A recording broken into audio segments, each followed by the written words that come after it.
4, 3, 2.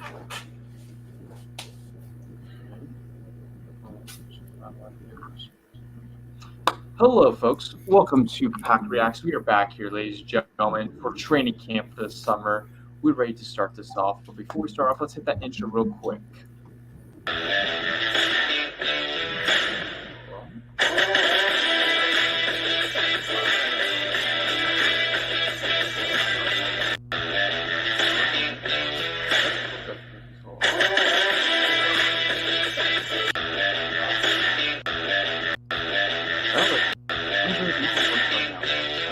Okay.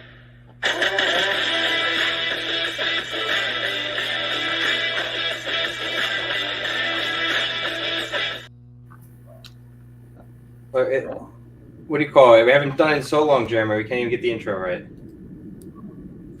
We forgot how to do I don't the know intro. if it's my That's all right. computer was like, It's all right. I clicked Work through it. on We've it. seen the intro before. All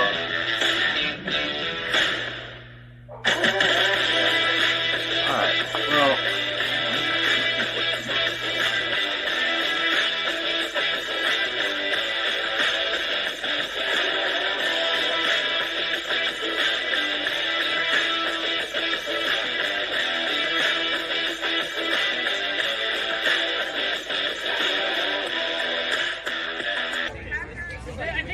This is Tom Grossi, and you're watching the PackReacts podcast. Let's go. There you go. And we got it to work.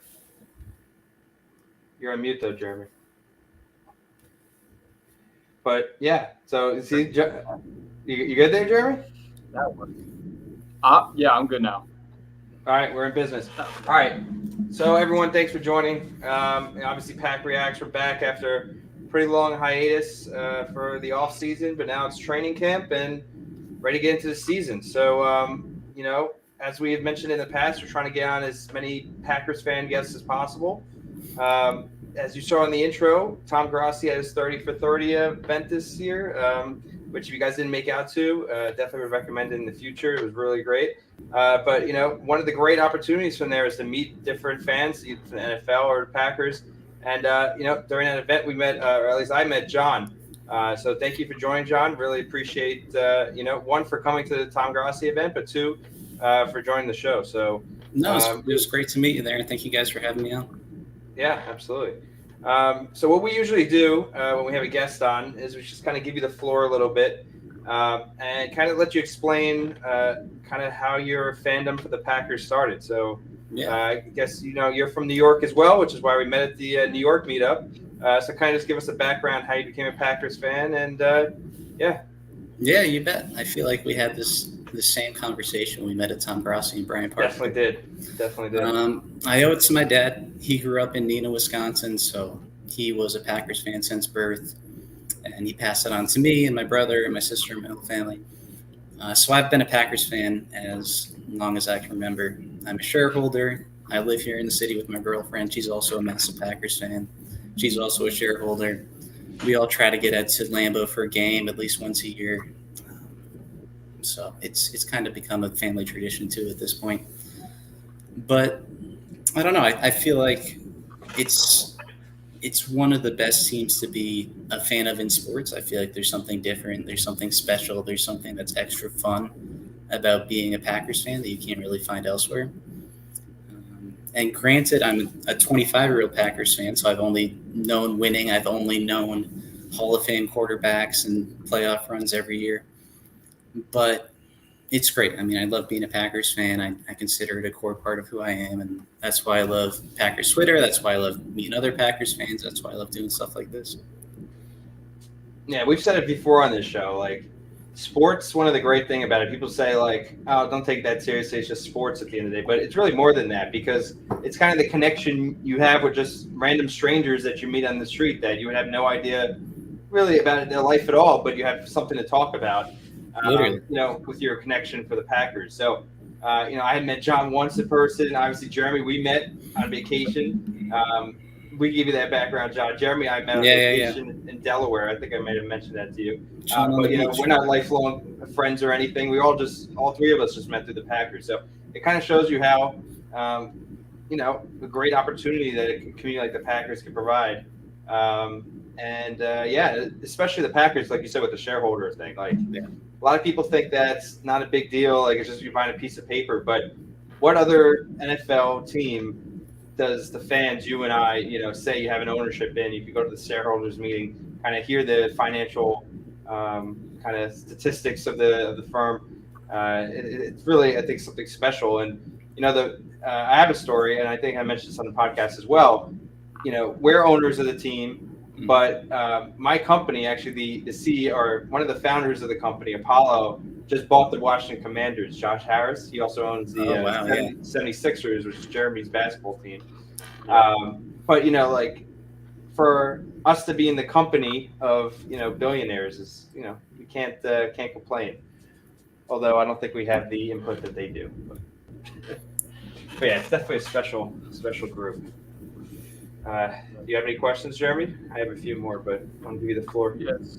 So I wanted to ask John, as I always ask as a guest on the show, what has been your favorite memory as a Packer besides the Super Bowl? Got it. I'll give two. And one's kind of cheating because it's not the Super Bowl, but it was the Super Bowl run-up. And this was 2010, 2011, so I was 13 years old, I think. And I remember living at home. We just finished our basement. And so it was a new, exciting thing. And we would all go down, my whole family, and watch the Packers playoff games in the basement on this brand new TV. And it was at the time where they started that playoff run. They beat the Eagles, they beat the Falcons, they beat the Bears.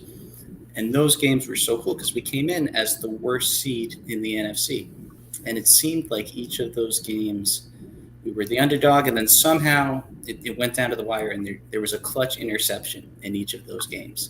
Like against the Falcons, I think Tremont Williams had a clutch interception, and then there was the B.J. Raji interception against the Bears, which is one of, if not the greatest Packer play of the last 20 years, in my opinion.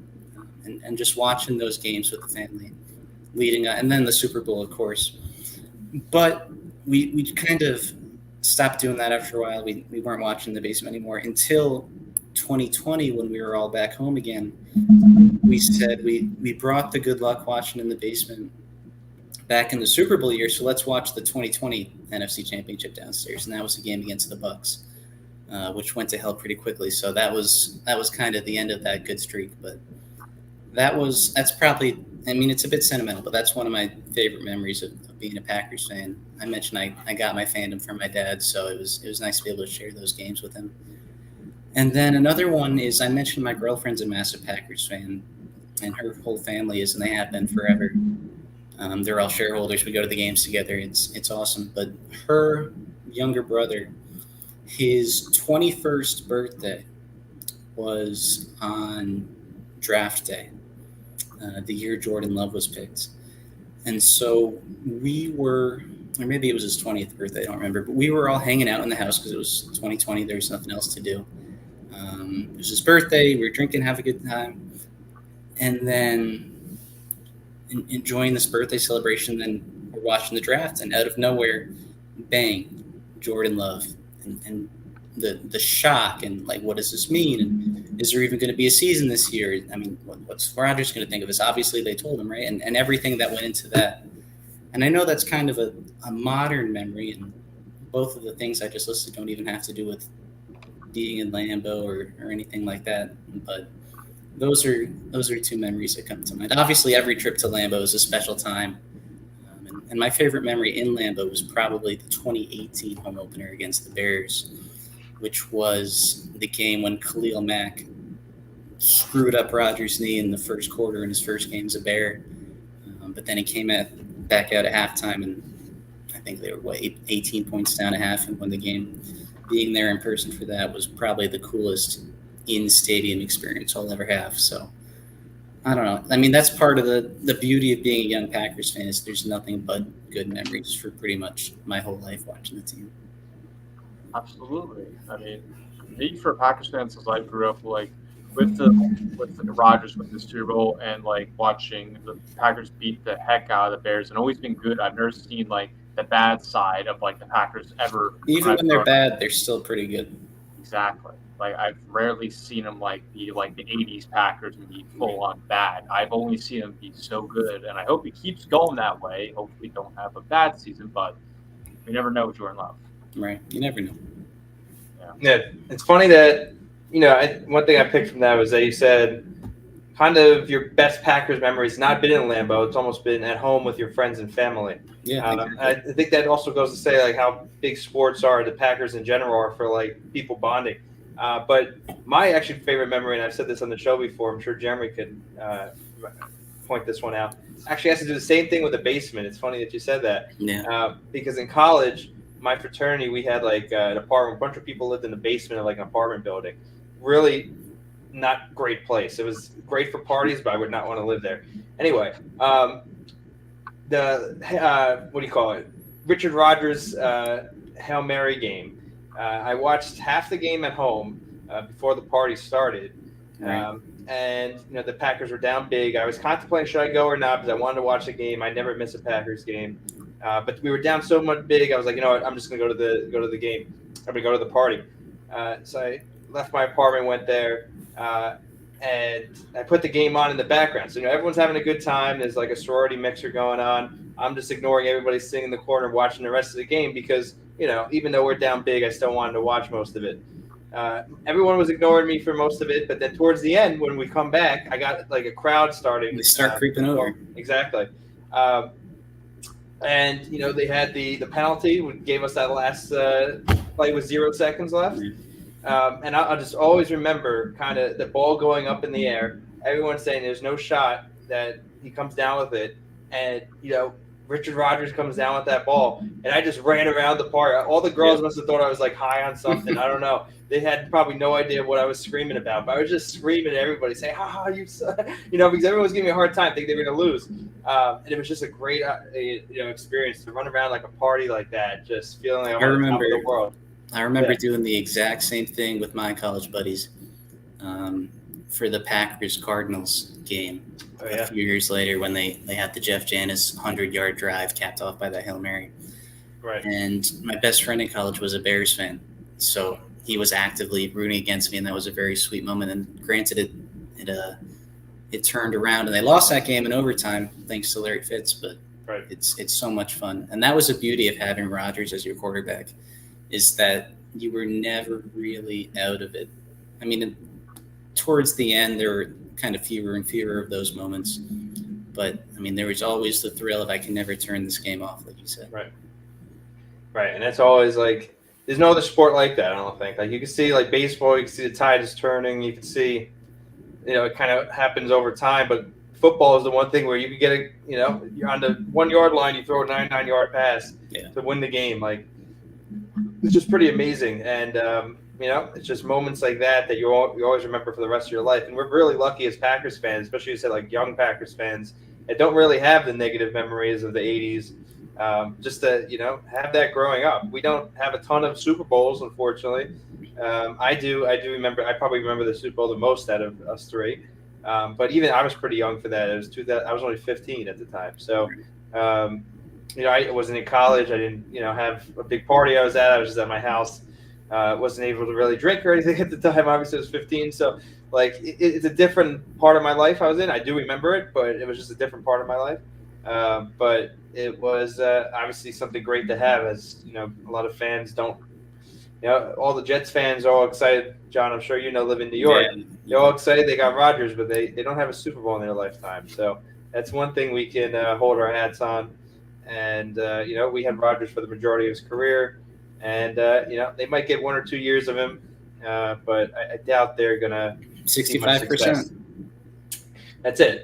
The idea here is they lose every game and Rodgers plays every snap. So I don't want them to get hurt, but I want them to lose every game. So I'm actually going to be at the 2 home openers, right? So I'm going to be at the Jets home opener and the Packers home opener. So I'm going to see Rodgers' first game at all, like first regular season at all as a Jet, but also at home.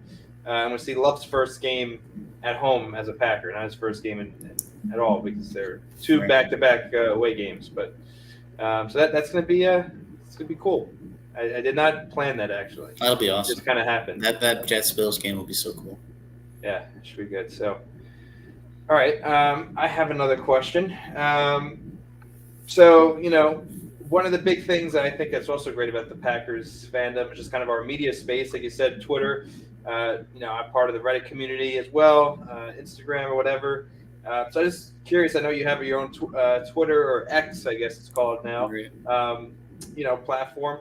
Kind of give us the backstory of that first. Give us also the name so people could go and follow you. Make sure to follow John. Also the backstory, kind of what you do there, and kind of how you got into that and what you enjoy about it. No, appreciate that. The Twitter is Packing the Beanstalk, so follow me there. I've been doing it only for a couple of years. I mean, I've always had my personal Twitter account where I'd follow a few Packers accounts, but I wouldn't really put anything out there. And it was kind of during COVID, during quarantine, I kind of got more into Packers Twitter, and I made this video, which was just a total meme joke of a video.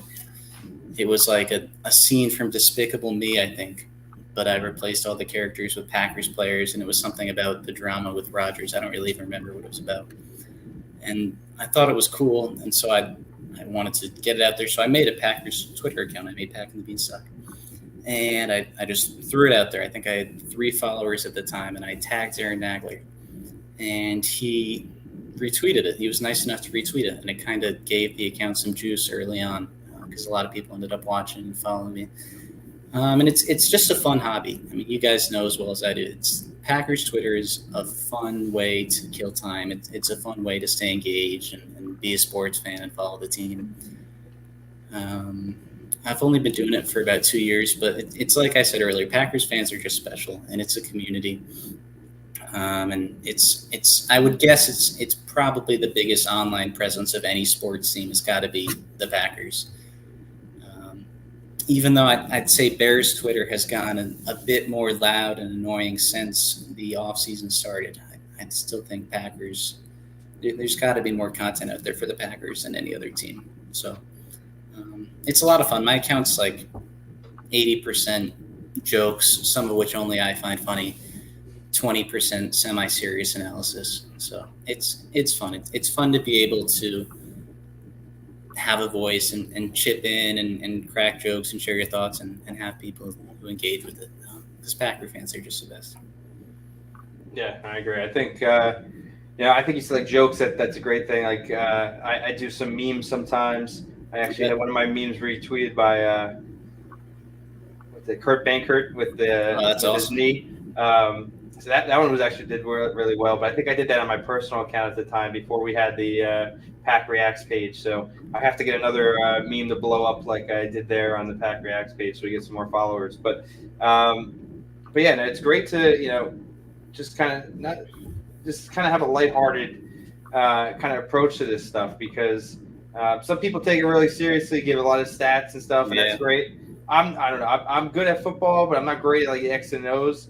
If you like that, go to Dusty Evely. Dusty's great at that. Yeah, he is. I'm not an X's. I like stats, but I don't know X's and O's too much. Yeah, me neither. But he's like every time I listen to him, I'm just super impressed. Jeremy, we got to try to get him on the podcast somehow. If there's one guy I really want, it's Dusty because he's just like super knowledgeable about this stuff, and I don't think he has much of a background in football. I think he just kind of learned it. So, it's great to have kind of different perspectives. There's also like the business perspective, which I've been thinking of dabbling into. I might try to do that this season. You got Ken Ingalls there on doing the cap kind of stuff. He's a beast, yeah. He's really good. I could do the Excel stuff. I don't know if I know the cap well enough to kind of do his thing. But one thing you could technically do, and I've been thinking about doing this for the Packers, is look at the financial kind of aspects. People will probably get really bored really quickly. But as like a finance guy, the Packers are the only team that actually publishes their financials out there. I haven't actually went in and seen if there's what the annual report looks like, if there's great data there. But that's something that's actually pretty unique because no other NFL team does that. Everything else is private and all that stuff is under lock and key. So it's actually interesting because a lot of like the revenue sharing stuff, people know about that because of the Packers, since they have to disclose all of it. You can back into what like the NFL revenue sharing is, because it's just 1 divided by 32. So you just take the Packers number times 32, and you'll get the NFL numbers.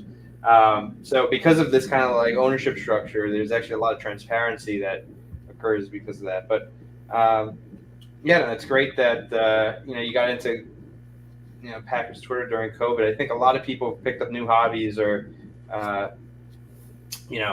just that's picked up new things during COVID. So it's just another example of kind of having a positive impact on somebody's life. So that's good. What was the post you said that Aaron Nagler retweeted again? It was a video I made. Just the first thing I ever posted. It was I took a scene from Minions or Despicable Me or something. Right. But I put on all these labels so that what was happening in the scene was depicting the drama in the Packers front office with Devontae and Aaron and Goot. I haven't watched it in so long, but it was fun. That's good. And that was kind of my first foray. You might need to show me how to do the video editing when you put stuff on. I know how to do pictures, and that's where I do my memes from. I'm not great at videos. It's hard. I mean, it's not hard, but it was pretty. The editing was pretty crappy at the time. I've gotten a little better since. Is it like the iMovie or something? Or you do no, it's a free app I found called KineMaster on my phone. KineMaster, all right. Yeah. I might have to check that out. I'll give everyone listening too. If you're listening, you get some insider information. So you're doing video, KineMaster, right? You have to download that right after this. You're doing pictures, Bazart. That's a great app for. It's actually great for like memes. Like you can put pictures on top of each other, cut it out, and do kind of take away, like kind of erase parts of the pictures, so you could lap it over on top of each other. That's how I do all my memes. So. It takes some time and some work, but you can get like pretty good quality, pictures that are sweet. You mess around with. So, and it's free, totally free. You don't have to pay for anything. So, all right, Jeremy, have another one. I wanted to ask him a question, but kind of transition to about the Jordan Love, Aaron Rodgers thing. Yeah. So with the Rodgers leaving and how majority of us, except Mike, because he lived with the Favre a bit of era, but like how we always grew up watching our beloved quarterback QB1, and we've always loved him. Now transitioning to new quarterback Jordan Love, the new face of the franchise. What does that mean to you of seeing Jordan Love and not seeing Aaron Rodgers in the uniform of a Packer? I mean, I'm so excited. I've got the Love jersey right here. My earliest memories as a Packer fan were the last few years of Brett Favre. And I remember the first or the second Packers game I went to was just a snow game, late regular season, potentially there were 6 years in a row it felt like where it was potentially Favre's last year as a Packer. But it was one of those years, and the one more year chance that Packer fans would put out at the end of those games directed at Favre because he was so beloved. And then you relive a lot of the drama with Rodgers.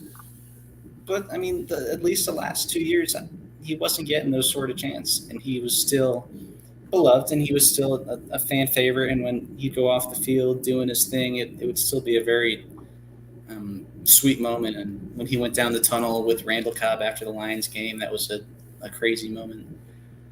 But I think Packer fans are ready.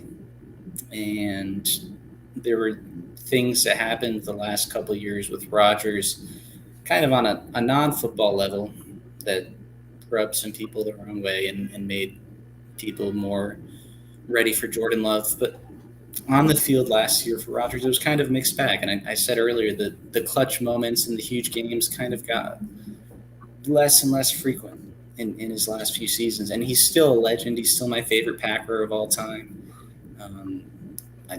I loved watching him for so many years. He made it amazing to be a Packers fan.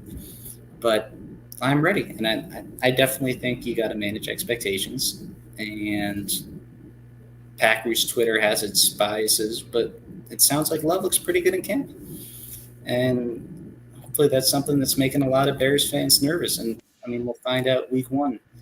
But I think they've still got a pretty solid roster around him, even though it's a young roster, even though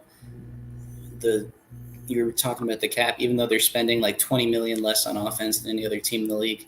I'm excited. I think there's a lot of potential. The division's soft. The NFC is pretty soft. I think they can contend for a playoff spot. And, I mean, who knows? They could also go 4-13, but I'm going to enjoy the season either way. Mm-hmm. And to follow up on that, what are your expectations for Jordan Love this upcoming season? I think, I mean, it's hard to say with much conviction because we've just seen so little. Yeah. But I trust Kurt Benkert more than I trust most commentators, analysts, talking heads in the sports world. And Kurt broke down some film the other day, and he said he's looking for a big year. He thinks it's going to be a big year for Jordan Love. And I just think he's had all the tools. I mean, when he was picked out of college, the commentary was this guy has such a high ceiling, but he needs to develop. And in the same way Favre had that opportunity, in the same way Rodgers had that opportunity under Favre, 3 years behind a Hall of Fame quarterback, he's had his chances. He's got no excuses. He doesn't have weapons around him in the way some other teams do, but he's got Aaron Jones. He's got a great offensive line. He's got Christian Watson, who's a young star in the league. I don't know.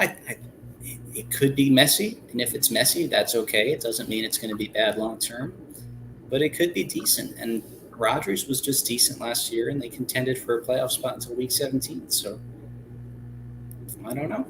I think he's going to be pretty solid. I'm excited. Can I add to that? So I'm going to go back to finance route a little bit.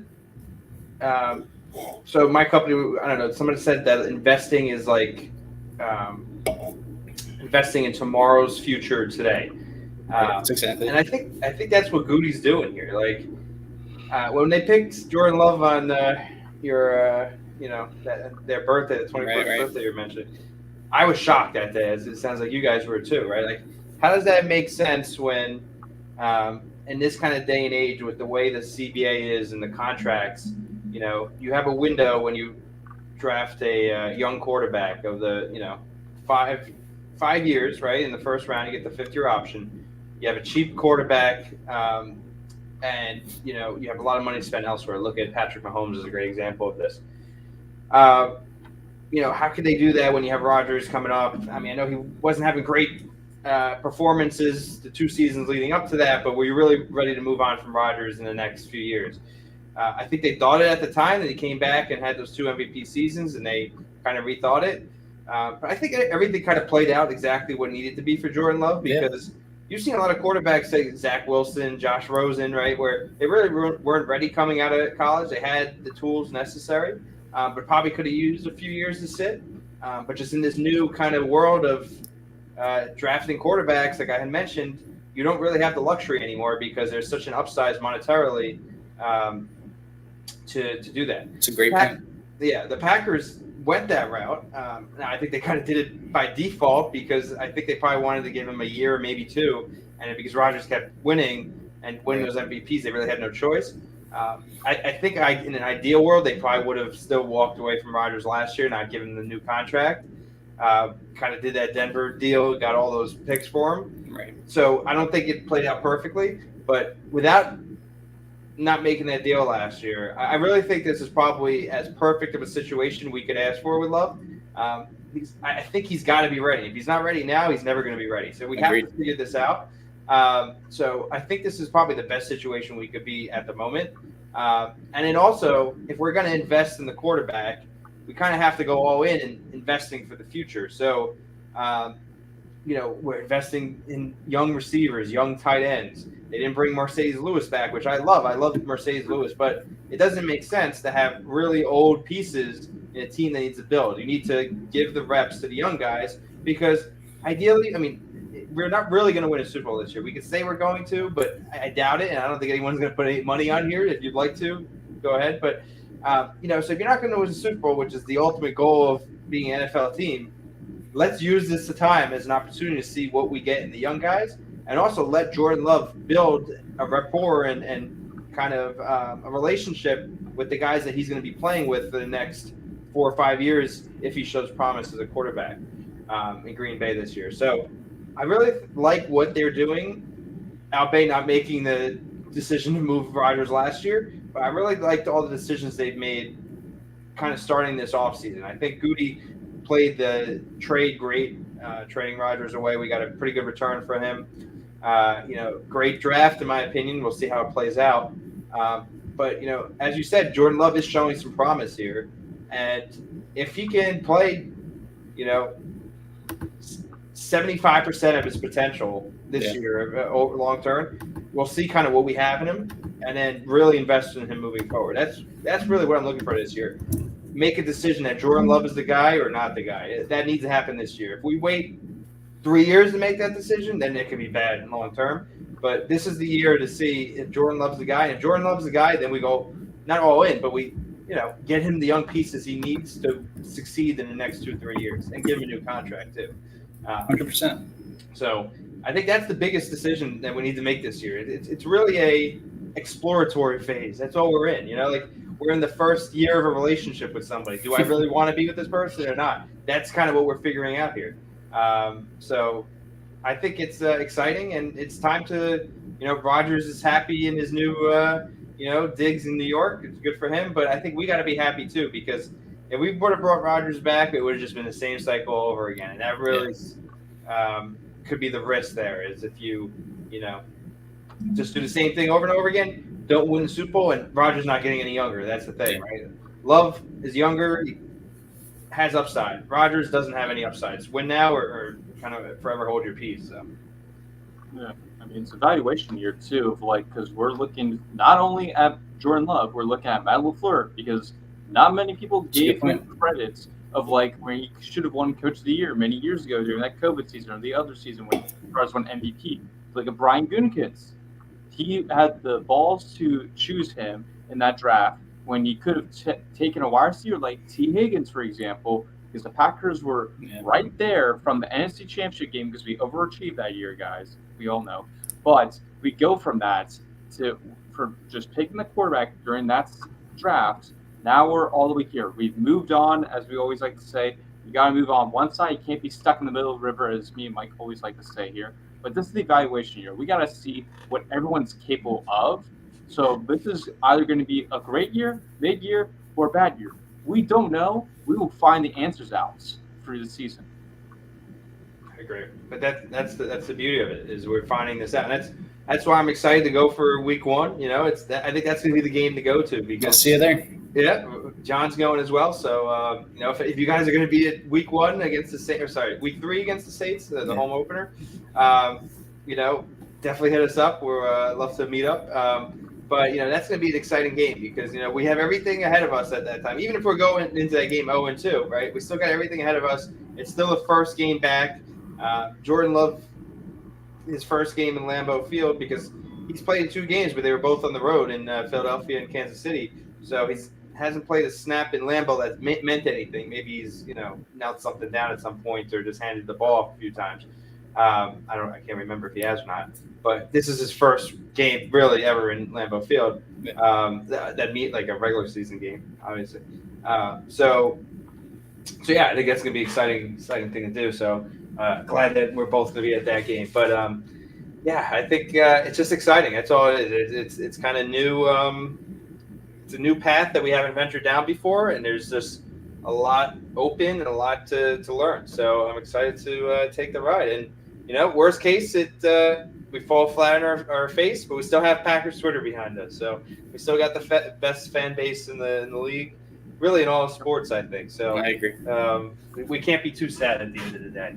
And as long as the Jets don't win, then I'm okay. Definitely. All right, now let's transition towards training camp a little bit, as we've already mentioned with Jordan Love and everything.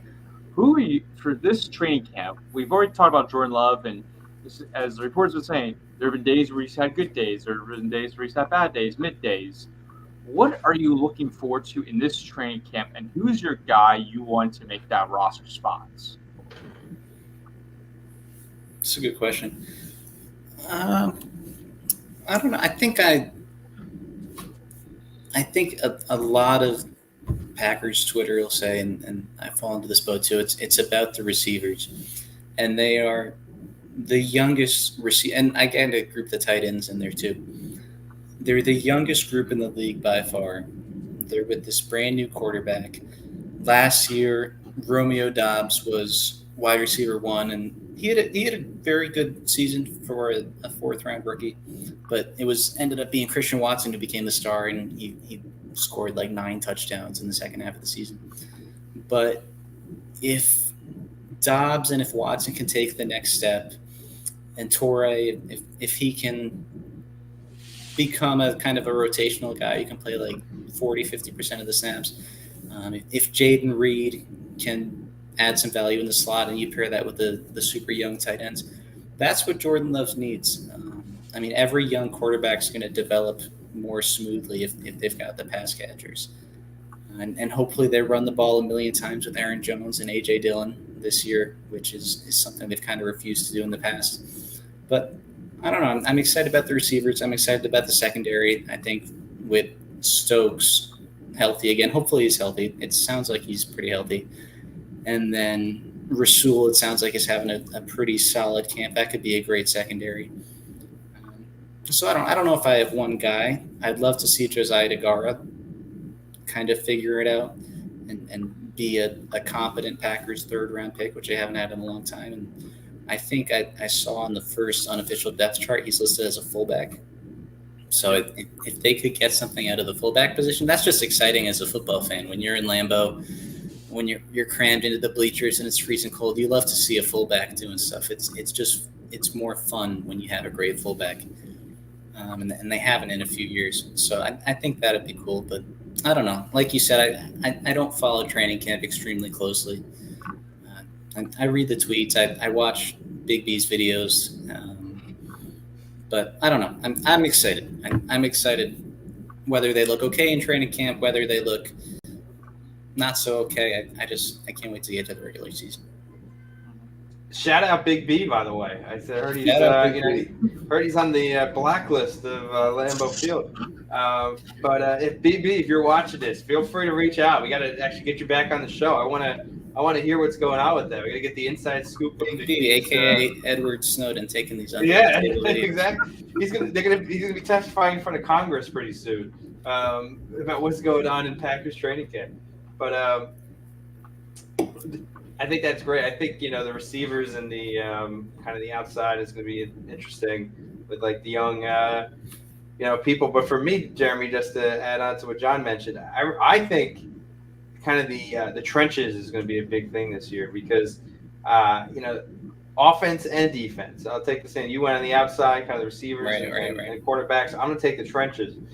Obviously my guy here, David Bakhtiari.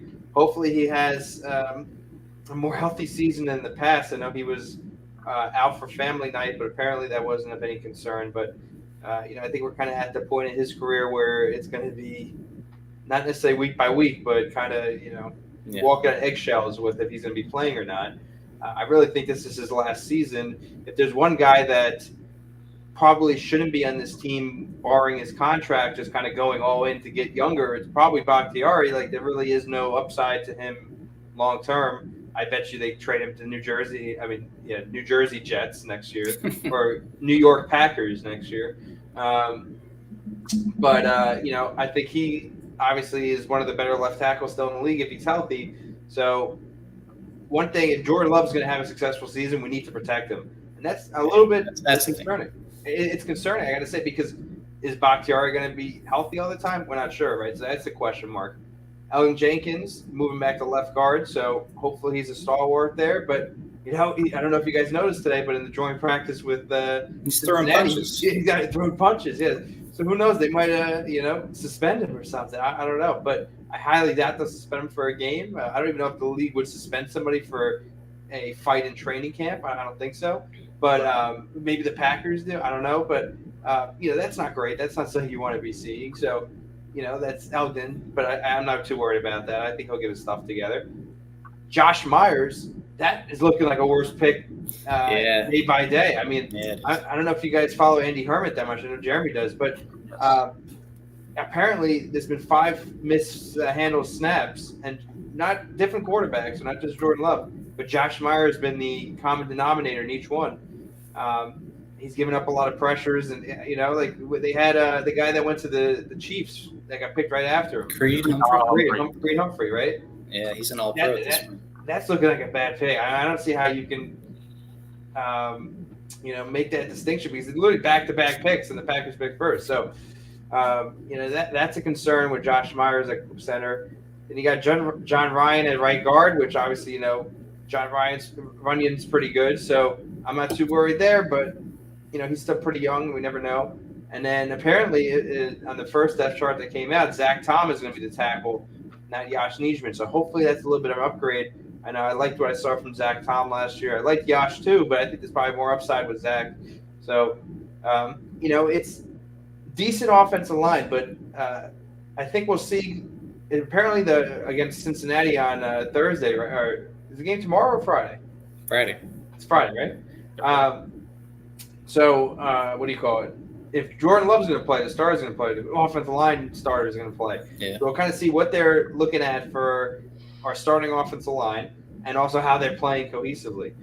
So I think that's big on the offensive side. On the defensive side, I want to see Devontae Wyatt take a big step. And apparently he's been looking good in training camp. He's looking to make that next step because that's a first-round pick that really didn't do much last year, and he needs to make that second-year jump. So Devontae Wyatt, I think, needs to be out there. It's huge. It's huge. Yeah, I think he needs to be the majority of the snaps on a defensive line. Apparently, Kenny Clark was playing nose tackle for a lot of last year. They're going to push him out, and he's not going to play in that nose tackle position anymore. Sladen and Wyatt are kind of going to take that position. So hopefully that gives Kenny more of a pass rushing ability, kind of puts him in his more natural position, which is a good sign. I think TJ Sladen's going to have to take a step up. But apparently this Colby Wooden guy is looking good as well. Yeah. Apparently a lot of these these young rookies that they got on the defensive side is really looking good this year.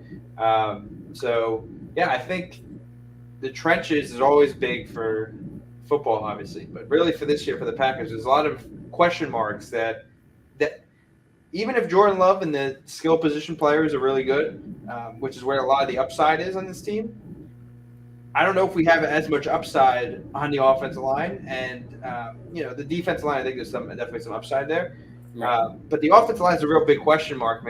There is do we really have a lot of upside, and do we really have a lot of depth in either of those positions? I'm not too sure. So that's going to be something that's interesting to me. And I think it's going to be pretty good battles to really make sure we have the best five out there in the offensive line and the best defensive line we can put out because. We want to be able to stop the run on defense, and we want to be able to protect Jordan Love. Otherwise, it's going to be a long season, no matter who you have at quarterback. So that's a big thing for me to see. Yeah, I mean, mine is also with the trenches. Mine is mostly on Zach Tom, which I hope he's getting that starting position because I loved him a lot. He was good last year.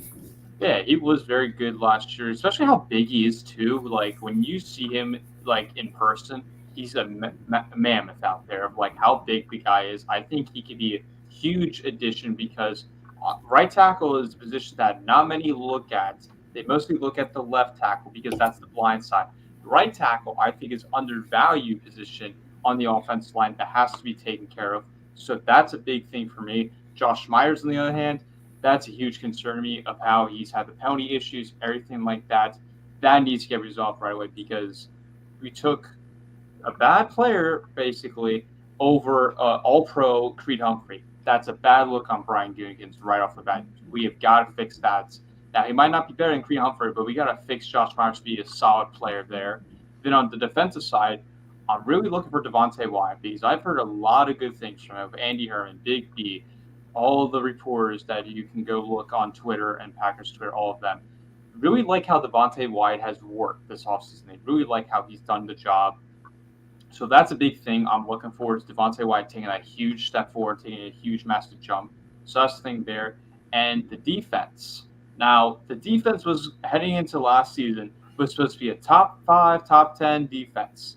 It did not look like that for the majority of the season because through injuries, Joe Barry's scheme.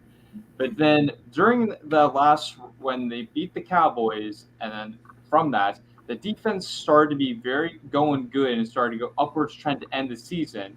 So starting to go there. I still think this defense is going to be good. Question is, how are we going to see if Rashawn Gary's healthy? Got off the PUP the other day. We got Lucas Van Ness coming in. We haven't seen much of him yet, so it would be nice to see if he gets some first team reps for this preseason game or in this preseason we get to. So that would be nice to see there. So this defense, I still think is going to be good, but there's a bit of a question there, the pass rush too, because there's probably Preston Smith's last season because he's getting up there in age also. So that's a concern to me, but I still think this defense will be solid. It's just going to be the offense because I compare this a little bit to like the Bears, where you had a great defense and the offense, it's mid. It's not that great. But for the Packers offense, we really don't know what it is. It could be mid, it could be bad, it could be great. That's how I see it from there because it could go very good, bad, middle. We don't know. And we've already mentioned on this episode, we will find the answers this upcoming season. But I think the Packers could be that surprising team, as John mentioned. They could be that playoff wildcard team. I think they can. I think they're the Seattle Seahawks this upcoming year. I agree. Because you look at it, as John mentioned, they got an easy schedule. NFC's not that great. I mean, the Eagles, really, and the 49ers, depending on the quarterback situation, are the only great teams, and it's just wide open. The NFC North is wide open. The Vikings got worse. The Bears slightly got better, but not going to do much. We all know that. Lions, they're starting to get a little bit up there, but how good are they with Jared Goff? That's the question. NFC South, not many great teams. I mean, the Saints, Kamara's suspension, we have to see about that. Panthers, they're building. Falcons, they got really no good quarterback. You got the Bucs, they got Baker Mayfield. Again, rebuilding. NFC West, half the teams are rebuilding. It's the Seahawks, the Niners there. NFC South, I'm not worried. Lions is the only team I'm worried about in the NFC North. Then NFC East, well, the Giants, will they be the same team? That's the question. We don't know, depending on the Saquon Barkley, if he's going to be still being good. Eagles, I still think will be great. Cowboys are the Cowboys. Every time the Packers Big play, Mike. Exactly. We always beat them. Big Mike always helps the Packers out every time we play them. Every single time. Exactly. So with that, I still think it's wide open for the Packers to make a run, maybe not win the Super Bowl, but just to get to the playoffs. That would be my goal for them. Yeah, I think that's the bar. I think the bar is to make the plus, and I think it's definitely possible. I think we could win the division, really. I mean, 100%. I think the Vikings will take a step back. I think the Bears are, maybe take a little bit of step forward, like you said, but not they're from the worst team in the league to maybe mid team. But I think it's really the Lions and the Packers have a chance. I'm not saying the Packers are going to do it. I think the Packers probably could be the worst team in the division, but they could be the best team in the division. It's just really up in the air. So I think it's going to be exciting. But one also honorable mention, we kind of picked the trenches and the outside. I think special teams is going to be interesting too because, we have a new kicker. I think I'm all on board with getting rid of Crosby at this point. Again, thanks to Mason for everything he did. But if we're going to get young, we got to do it all at once. We can't be doing this over a period of time. And Mason is just, at this point of his career, probably not the best, long-term option. So I don't know about this Anders Carlson guy. He's a draft pick, David Carlson's brother. So he's obviously got like the family lineage there. I think there was 2 practices. He went 1 for 8 or something. Yep. But then a family night, he went 6 for 6 or 7. Yes. Yep. So I'm going to be excited to see during preseason kind of what we see from him because we've been so used to having a really good kicker for so long in Green Bay. That is really, I think, what's concerning is if you put out a kicker that you don't really have any confidence in, it's a problem. So as much as we have an unknown at quarterback, I think we have a bigger unknown at kicker. But we need to figure it out. I'm not saying there's a downside. I think it's good that we have him out there, but we want, and we've said this before, Jeremy, on this show, we want a kicker where you put him out there and you don't have to worry about kicking for the next 20, 25 years, right? Because if he's 20, I don't know how old Anders is, but assume he's like 22, you can make it to like 40, 41, 42 as kicker. So if you have a kicker like Mason Crosby where I don't have to worry about getting another kicker for 20 years, that's the position I want to be in. So that's going to be big to see. Also, I think Keyshawn Nixon is going to be not only the kick returner this year, but it seems like the punt returner as well. And for the first time ever, I think, at least first time I've ever had as a Packers fan, we actually have depth at the kick returner, punt returner position, because then we got Jaden Reed right behind him, who apparently is looking real good back there too. So, if we want to, you can have both. You have kick return. You have Keyshawn and Jaden Reed on the left and right, and kind of mix them up or whatever, and kind of have different things, or do what the punt team did. Remember that one year some team did where one guy came this way and the other guy kind of like went to the outside. Lateral. It was like a trip. It wasn't a lateral. It was like he pretended to go for the ball because when you're on the kick coverage, no one's actually looking to see where the ball is. That was the Seattle Seahawks Rams game, and that was where I believe it was Tavon Austin, if I'm correct. Yeah, you might be Packers right. legend. Yeah, yes. Right, exactly. Yeah. But that was a crazy part. They realized that no one actually looks at where the ball is. They're just following the guy who's supposed to be catching it. So when one guy pretended to catch it, the other guy kind of left out to the outside, caught it. No one was after him. Everyone was after the guy that was like the decoy. So you can do something like that here too, even though I think now they do something to check that, like one guy has to watch the ball the whole time and tell everybody else where the ball's going. But I don't know. But I think special teams is going to be interesting. Also have a new long snapper in Matt Orzek. He's not a young guy. He's from the Rams, I think. So it's just completely new special teams. It's really a completely new team. The defense has a lot of new old pieces, but really, other than that, this is a completely new team. So super exciting, super young. And again, it could blow up all in our face, but it also could do really good. We really have a lottery ticket here. That's what we have. At the end of the day, training camp, let's get out of it with no major injuries. That's it. That's really all you can ask for. I agree. Now, I was actually looking, those Guardian caps that they're wearing? Yes. Those things are crazy looking. Yeah, they're kind of crazy looking. But I'm thinking, I was doing some research on them the other day, I got to say, I don't really hear as many head injuries in training camp. So hopefully that they're having a good impact. I mean, it would make sense, right? You have a helmet, right, that two hard things going against each other, it's going to create more impact than something that's softer on the outside, and you still have the inside helmet. So it's probably a good invention that they kind of have there. If anything, maybe they should start wearing them during the games, right? I know it kind of looks a little bit weird, but if it's really having that much of an effect on player safety, I think that's good. But major injuries we got to stay away from. As in the past, Jordy Nelson tore his ACL. I think B.J. Raji kind of tore out his elbow. Yep. There's been some major injuries in training camp and preseason games that we need to avoid. And the main thing here is, in the past, Rodgers never played, the starters never played in the preseason. LaFleur was on record yesterday saying that the stars are going to play in this game. And I'm assuming if they're going to play in this game, they're likely going to play in the Patriots game too. I mean, I think the Patriots game is at home. Yes. I'm going to that game, so I hope that they play the starters. Yeah, I mean, I think that if there's a game to play your stars, it's going to be that one, not this one. So I think that they're going to play the stars in 2 games, and then they'll probably the third game give them the day off. That's what I'm thinking. Because usually the third game you want to kind of see what you have in the younger players to see who's going to win these battles. Right. So you're going to have 2 games where in the past maybe you only had 1 game with the starters, even if Rodgers they played in any preseason, but all the rest of the starters played. You're going to probably have 2 games this preseason where the starters play. I don't expect them to play much on Friday. Maybe they play a quarter, and then probably in the Patriots game they probably play a half. That's probably what I would see happening. But it's time for injuries to occur. So we got to make sure that we get out of this stuff without injuries. That's the biggest thing. But we also, I was listening to something before. Apparently, I think Bucky Brooks and somebody else. And I was listening to, I think Andy Herman was talking about this.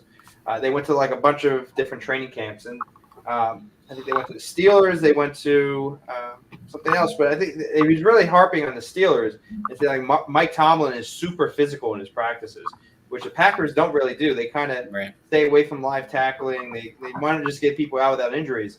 But there is a negative effect to that, as we saw last year with not playing the starters all preseason, and then kind of go out in week 1, and it's not that people don't know what they're doing, but they don't have any practice together, and they're trying to figure it out during the game that actually matters. So I think we need a little bit more of a mix. We need more people out there actually playing, because the only way you're going to learn this stuff and kind of is go through the motions and play together. So I'm liking that they're going to probably play against the Cincinnati. They're probably going to play against the New England, and then take the third game and let the younger guys play. But also some of these practices, I'd like to see some live tackling periods because we can't have people running all over us. That's for sure. You got to be dialed in, especially when your last 2 years under LaFleur, week 1 has been a blowout loss each year. Right. Like you got to get past that, especially against the Bears week 1. Nobody wants to see a blowout loss. Right. So I agree. It seems sometimes they come out a little soft. Maybe it's just the bias of being a fan, but sometimes it seems like other teams always hit harder than the Packers hit, and we're kind of softer on defense. And I know that as long as Joe Barry's in charge, we kind of are softer on defense. But I don't know. I agree. I don't want anybody to get hurt, but I'm okay with some hitting in practice. Mm-hmm. I agree. Yeah. All right. Let's move on to our last topic here before we head out. But before we move on to our next topic, still give out a huge thank you for John coming on so far. Appreciate thank you guys. Thank you. It's a lot of fun. I love just chatting like this. So thank you guys very much. That's all it is. Have a drink and just talk. It's a good time. And thank you, Jeremy, again for starting all this. This stuff would not be a thing if it wasn't for Jeremy. So, and if anyone's listening and wants to come on the show, we love to get anybody, any Packers fan on, or really any team of any fan of any NFL team. It's just fun stuff. So thanks again, John, for joining. Thank you guys so much. And Mm-hmm. All right, go ahead, Jeremy. So with our last topic here, which is going to be the preseason preview for this Packers-Bengals game, as it happens this upcoming Friday on the NFL Network. If you have an NFL Network, it will be happening. You will get the Packers game. Hopefully, if you're in the right area, I sure would get it if I was living in PA, but I'm not in PA right now, so that's the case. But what is not the expectation, but what is the thing you want to see happen this game for the Packers, whether it's Jordan Love, it was passing, the offensive line, the trenches, the defense? What is the thing you want to look most forward to and see coming out of this, and you say, now I can appreciate that position more, I feel more comfortable and trustworthy with this guy? Let's see. It's a tough one. I remember there was some stat. It was some crappy team that I think the Lions or the Browns, maybe it was the Texans. They went like 5 years in a row not losing a preseason game. So I don't really care what the score is. I mean, I don't care if they get blown out. I'd love to see Jordan Love drop a few dimes just to kind of get the fans going, get people excited. Whether or not it means anything, I don't know. But I get scared about injuries. I don't really want him out there more than a few series. I don't know. By the fourth quarter, even I think for the most kind of avid Packers fans, by the fourth quarter, it's kind of just fun because you've never heard of any of the guys on the field. But they're still out there. They're balling. They're making plays, and some of them end up on the team. So it's honestly, at the end of the day, it's just going to be fun to have the Packers on TV. I know it's an away game. They're not in Lambeau. But it's the first preseason game is always way more exciting. You got the guys back on TV. The second, the third, it's like, all right, let's just get to the regular season. But I don't know. I'm excited to watch it. For me, it's the rookies. I really, even more so than Jordan Love. Obviously, Jordan Love's the easy pick in here, but I'm not going to stick on him. I'm going to go with the rookies. So I think I had 4 of them. So Jaden Reed won as receiver. Luke Musgrave at tight end, Tucker Kraft as well, but really more Luke Musgrave for me. Then on defense, I want to see Van Ness. I want to see how he does. And then, in special teams, I want to see Andrews Carlson. That's going to be the guys I'm really paying attention to mostly. But this is a big rookie class, and I think that the rookies can play a major pivotal role in this team. Not only moving forward in the next few years, but really this year as well, which we haven't really seen in the past. A lot of times the rookies come on and they're kind of taking a back seat for their first year and then come out roaring on year 2 and 3. I really don't think that's going to happen this year. I mean, if you look at the depth chart right now, we have Jaden Reed as the starting slot receiver. We have Luke Musgrave as the starting tight end. You have Andrews Carlson obviously as the kicker. And then you have Lucas Van Ness as the backup edge. But that requires Rashawn Gary to start week 1, so he might actually be the starting edge. Right. So I think there's going to be a lot of opportunities for these young players, especially the rookies, to get meaningful snaps, not only year 1 but week 1. And I think this preseason is going to be a great opportunity for them kind of to get some of the cobwebs and some of the jitters out of them. So week 1, they could have a meaningful impact on the game. So that's going to be my main focus is these rookie players. And then obviously Jordan Love. Obviously. But we've seen him in the preseason before. That's why I'm not super in love with watching Jordan. In love, no pun intended, watching Jordan Love play in the preseason. I'm more interested in seeing him in the regular season. Right, and I agree. Let the young guys get all the reps. They're the ones who need it. I'd be fine if Bakhtiari doesn't play a snap the entire preseason. I'd be fine if a guy like Preston Smith doesn't play a whole snap the entire preseason. I agree with what you said earlier that it's probably Preston's last year. He'll retire. He'll sign with the Bears or the Vikings next year. But I'm good with leaving it to the young guys. That's definitely how you should handle the preseason. Yeah. I mean, for me, it's like Mike with the rookies again. I mean, Jordan Love. All I want to see is just to see a more better throwing of like his mechanics. I just want to see a little bit better of that. That's what I want to see out of him and how comfortable he is in the pockets. I want to see Jayden Reed with the slot because I think he can be the slot receiver, unlike Romeo Dobbs. I think it's going to be a battle between them, but I think Jayden Reed's going to be the upside and be that slot receiver. So I want to see that. And then the red zone, I want to see Musgrave because I think he's going to be an impact with Love in that red zone. And then for the defensive side, I want to see Lucas Van Ness because I'm really excited. I want to see because he's Hercules is what his nickname is out there, folks. I want to see what he can do because he looks like a J.J. Watt. But how good of a J.J. Watt can we see? Is he like the injury-prone J.J. Watt, or can he take it to a next level? That's what I want to see what we get out of this guy. And then Anders Carlson, he's had his ups and downs in this training camp. We've seen where he went 6 or 7 on family night, and then he went terrible the first couple days in training camp. So the more I've seen the reports about him, he's getting more consistent, getting better. It's like the 50, 55 yards, he's not getting them. He's like 50-50 on those, but I just want to see more consistency of him knocking them in. That's what I like to see out of him. So that's what I'm looking forward to, is the rookies, but specifically those guys. Yeah, I think it's going to be exciting. I think that's the motto of this season. It's exciting. It's new. It's just going to be on our toes. That's for sure. I agree with what you said about Anders Carlson. I think if this is last year with Rodgers, there's no way you're going in with an unsteady rookie as your kicker.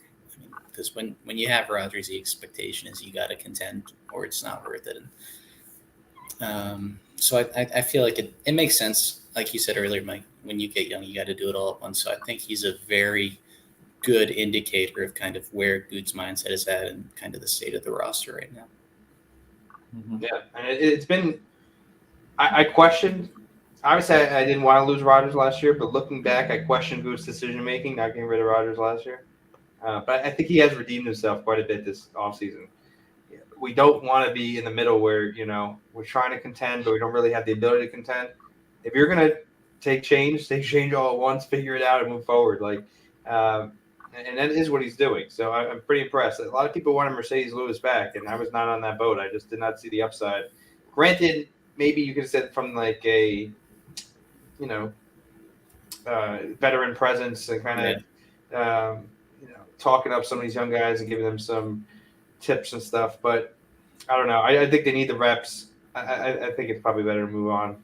Yeah. And with all the turnover on the roster and how young they've gotten, if they go out and win this division, which, like you said, it's totally a possibility. It might not be likely. It's the division's the most wide up I can remember ever seeing it. But if they somehow go out and win this division and beat the Bears, the Vikings, I think there's no way you don't look at LaFleur as a coach of the year, Goo as an executive of the year. Like, what an incredible accomplishment that would be to go from Hall of Fame quarterback, just a massive rebuild in one season, but still division champs and hosting a playoff game. And it's possible. And that's why this season is just as exciting as any season we've had with Rodgers in the last few years. Agreed. It's wide open. If you make a playoff game, especially a home playoff game, I mean, this team could go on a run. It could. I mean, there is not a team in the NFC that I'm real scared of right now. Can you guys think of one in the NFC? Jordan Love balls against the Eagles. I mean, no Yeah, reason the to be Eagles, scared. right? But I mean, yeah, the Eagles are scary. Don't get me wrong, but yeah, I think they could go on a run. Really, especially a home playoff game. They probably wouldn't play they definitely wouldn't play them in week 1, right? Or playoff week 1. They could, in theory, play them playoff week 2, but yeah, other than the Eagles, I think it's wide open. It's crazy how, and I've said this before, but how the young quarterbacks are concentrated in one conference. Yeah. There's really not many great young quarterbacks in the NFC side. It's all on the AFC side. Now, obviously, there's Jordan Love, there's Fields, probably missing somebody. There's Kirk Cousins, Geno Smith. Well, he's not young. But, Geno Smith's not young either. But yeah, what do you call it? You got, I guess, the Giants guy that they just gave a ton of money to. Danny Dimes, right? He can run really well, but I don't think he's the guy, although they just paid him a ton of money. Yeah, I think the Giants regress this year. I think a lot of teams take a step back. But and I don't know. There'll be surprises too. Like maybe the Rams somehow have some juice left. Maybe the Saints finally have Derek Carr. Yeah, finally have their quarterback. Like maybe, I don't know. Maybe the Cowboys finally put it all together. They have a pretty talented roster. There'll be surprises, but there'll also be disappointing teams, and it's wide open. Yeah, I agree. All right, I actually have one more thing I wanted to talk to John about. So we, obviously we met at the Tom Grassi 30 meetup. So I wanted to get your opinion on that. I think the viewers of our show kind of know my opinion, how impressed I was with the whole thing. But the other thing, which I wasn't able to make it, but Cheesehead TV, which is another great platform here on YouTube. Which there you go. But as you said, Packers have a great Twitter, right? I think maybe we don't have the most people on Twitter or Reddit, because there's definitely some Reddit pages with more followers than the Packers. But we have the most devoted and the most successful in terms of kind of like their following and everything. Tom Grassi's been amazing. He's not even really a Packers personality anymore. He's really just an NFL personality. And then Cheesehead TV obviously is huge. So I guess give me your opinion about 30 for 30. You and your girlfriend had gone. That's where we met. And then let us know what happened at the Cheesehead TV meetup, because I wasn't able to make it. Yeah. So Tom's the best. We all know Tom's the best. That was what he did in June. That was so incredibly cool. The hundreds of thousands of dollars he raised, all the people he connected with, all the content he put out. I mean, he was on McAfee. He had all sorts of attention. He deserved it. It was amazing. He's such an impressive guy, and that's reflected when you meet him personally. So it was a cool event, and being in Manhattan, and I'm glad that it was in Manhattan, because if it had been at MetLife, I probably wouldn't have made the trek to MetLife as much as I would have loved to see Tom Grassi. But thank God there was an Ed Sheeran concert, and you couldn't go to MetLife. Yeah. You literally just had NFL fans off the street. Like there were Bills fans, Bucks fans, Steelers fans. It was mostly non-Packer fans. I think you, me, a few other guys, really the only Packer fans there. But it's great to just meet people and have conversations like this and kind of make the most of the offseason. That's the beauty of the NFL and Packers fandom, is that it's year round, and we all want the seasons to start, but there's fun things to do all offseason. So I certainly enjoyed that. And then, the Cheesehead TV meetup was a few weeks ago, actually, only a few weeks ago. And that was a lot of fun. It was at Kettle of Fish, which I'm excited to go back to a few games there this season. It was my first time meeting Aaron Nagler, kind of the president, the longest running, most followed personality in Packers Twitter. He's amazing. It was my first time meeting Perry. She's great. But it's the same thing as Grassi. It's Packers fans are so friendly and so like-minded that you just bump into each other at an event like that, and you have awesome conversations. Everybody kind of looks at things a little differently, and it's fun to get others' perspectives, but everybody just loves everything about being a Packers fan, and it's fun. And I'm sure other teams do stuff like that and whatever, but it feels extra fun and it feels extra special. And I really do think there's something different about about being a Packers fan. So that was a lot of fun. I know you had a work event, you couldn't make it, but I think Nags will do it again soon. Yeah, definitely next time. And I think when I'm going to be in Green Bay for the Patriots game, we're going to do another meetup, so I'll definitely be there. Sweet. So anyone's watching is going to be there, reach out. Definitely would love to meet up there or beforehand or whatnot. And then, hopefully we can meet up for when we're in town for New Orleans game. Hit up Stadium View or something. That should be fun. Go around Titletown. And who knows? Maybe we'll make a game out of Kettle of Fish this year in New York when we're there. Yeah. So that'd be fun too. So it seems like more stuff like that's going to happen. Tom Grassi's already has like tailgates planned. I think for next season he's going to do another 30 for 30 when he hits 1 million followers. I heard. So there's going to be a lot of stuff like this coming up. It's going to be great to kind of meet you guys, the Packers fans, the NFL fans, and hopefully we can expand our guest space this year, because I really want to. It's great hearing your voice, Jeremy. It's great hearing my voice, even though probably people hate hearing my voice. But it's really great to hear people's voice like John and the guests, because that's really the fun of this, is sharing our Packers experiences, meeting new people, and without the people, it would just be sports, which it's all about the people. Be fun, but exactly right. It's about the people. Although it seems like he likes the Jets people more than the Packers people. Yeah, so that's all right. He'll come back, and as long as he doesn't win a Super Bowl there, then we're good. So we're good. No, all right. Anything else from you guys? Or I think we're good show. No, thank you guys again. I know, like we've been talking about, Packers Twitter is huge. You got a ton of people you can bring on as guests, but love chatting with you guys. I'll come back anytime. Anytime you want me in. We'll definitely have you on again. Definitely.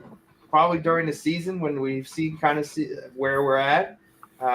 We'll get you on again. Maybe you know what we'll do after the New Orleans game. We'll get you on. Perfect. Yes. So we can kind of talk about what we saw there, kind of our experiences. Maybe we'll meet some new people. We can have them on as well. We'll see.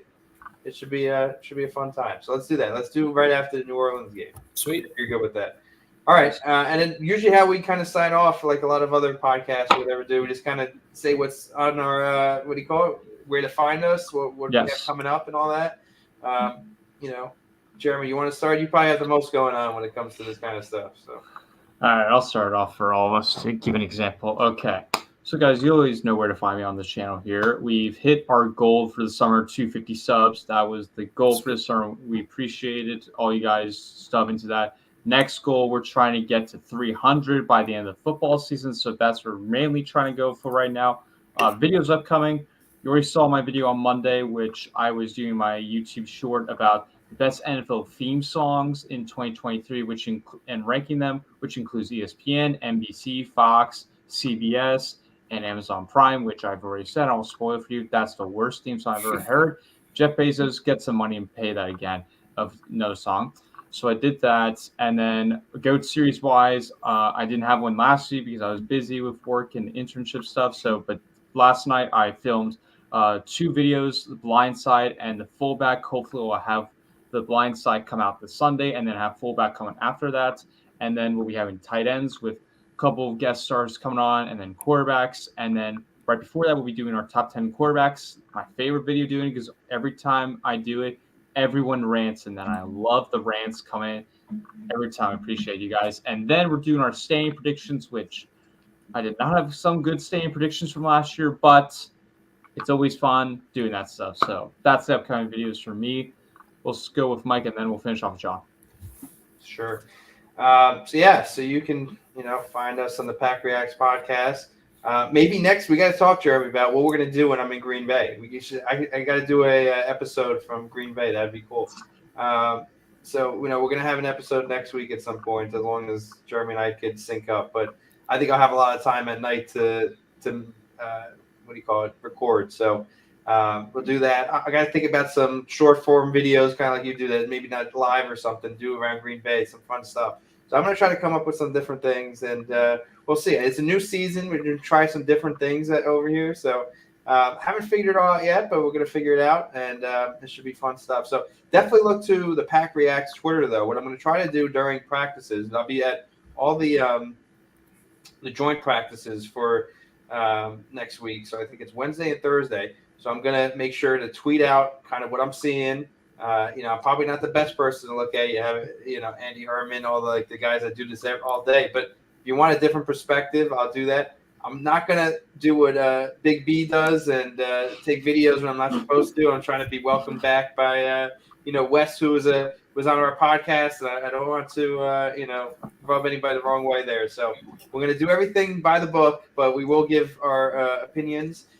And what I do want to do is if there's any listeners, I'm going to also post on Reddit, but if there's any listeners that are in the Green Bay area next week, reach out. I'd love to, maybe do an interview with you or, if you don't want to come on camera, that's fine. We could just talk about kind of your Packers fandom and just meet new people like did John. I think that's the main thing. So, and if everyone's trying to go out too, it's just me. I'm just going by myself. So if anyone's trying to go out in the area, let me know because it'd always be good to, meet up with different people. So, it's main thing I'm doing. But you can follow me, obviously, on PackReacts, Twitter, Arvo15, which is my personal account, and then Titletown Memes, my other page on Instagram, which we have to get some memes going this year. So, it's going to be a good season, and we're looking forward to it. So that's me. Sweet. First off, I think you should feel free to film the joint practice with the Patriots. If you get busted, just say you work for Bill Belichick. That's true, right? It's definitely plausible. I love that, Jeremy. I love that you did a video of the theme songs. I'd have to go Fox and CBS in like a tier 1, and then NBC, ESPN after that. And I literally work for NBC Sports, but I still can't put them in tier 1. It's not as good as Fox and CBS. And I also think Amazon is trash. I don't even remember it, so you can't. Yeah, I don't remember it either. Yeah. No. It's a new song. It's very bad. Yeah, I guess I'll have to pay attention week 1 or week 2 when Thursday Night Football starts. But thank you guys again. I'm John. Follow me, Pack of the Beanstalk, on Twitter. I'm just a Twitter guy. I'm not on YouTube, Reddit, Instagram, anything else for now. But appreciate you having me on again. Go Pack, go. Thank you guys. Yes. Before we head out, ladies and gentlemen, we always like to say one thing. Is that right, Mike? What do we always like to say here, sir? I think John said it already. Did he say it? Yeah, he did say it. Let's play the song. Go, Pack, go. Uh-oh. A lot of technical difficulties today. Well, people aren't going to rate us very high in the what do you call it? The sound department. The whatever video you're doing with. Amazon Prime might beat us, Jeremy, if you don't watch out. Yeah, well, next time we'll get to figure out the technical issues. But as John did say it, go Pack, go. But let's do it all one more. Exactly. Go Pack, go. We will see you next time, ladies and gentlemen. We will see you soon. Go Pack, go. Peace out. Thanks,